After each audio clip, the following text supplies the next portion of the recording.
हनुमान का जन्म स्थान और कैसे हुआ जन्म जानिए। परंपरागत रूप से हनुमान को बल, बुद्धि, विद्या, शौर्य और निर्भयता का प्रतीक माना जाता है। संकट काल में हनुमान जी का ही स्मरण किया जाता है।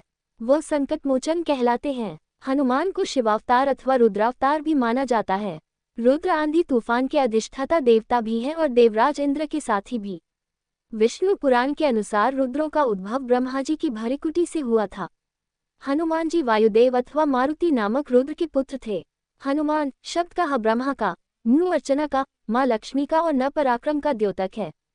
हनुमान को सभी देवताओं का आशीर्वाद प्राप्त था। वे सेवक भी थे और राजदूत, नीतिज्ञ, विद्वान, रक्षक, वक्ता, गायक, नर्तक, बलवान और बुद्धिमान भी।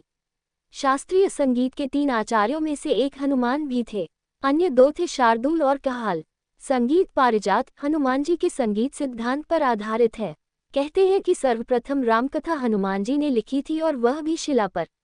ये रामकथा वाल्मीकि जी की रामायण से भी पहले लिखी गई थी और हनुमान नाटक के नाम से प्रसिद्ध है। हनुमान के जन्म स्थान के बारे में कुछ भी निश्चित नहीं है।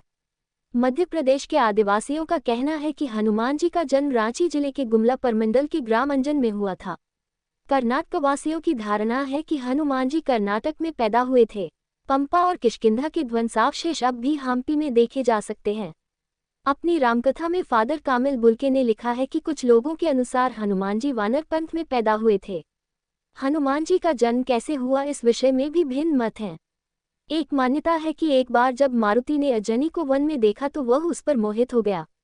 उसने अंजनी से सहयोग किया और वह गर्भवती हो गई। एक अन्य मान्यता है कि वायु ने अंजनी के शरीर में कान के माध्यम से प्रवेश किया और वह गर्भवती हो गई।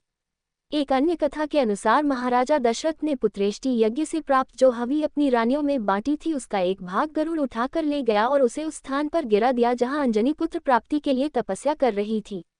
हवि खा लेने से अंजनी गर्भवती हो गई और कालांतर में उसने हनुमान जी को जन्म दिया। तुलसी और वाल्मीकि द्वारा वर्णित हनुमान चरित की तुलना में कई अन्य रामकथाओं में वर्णित चरित इतना भिन्न है कि सर्वथा मिथ्या और काल्पनिक प्रतीत होता है।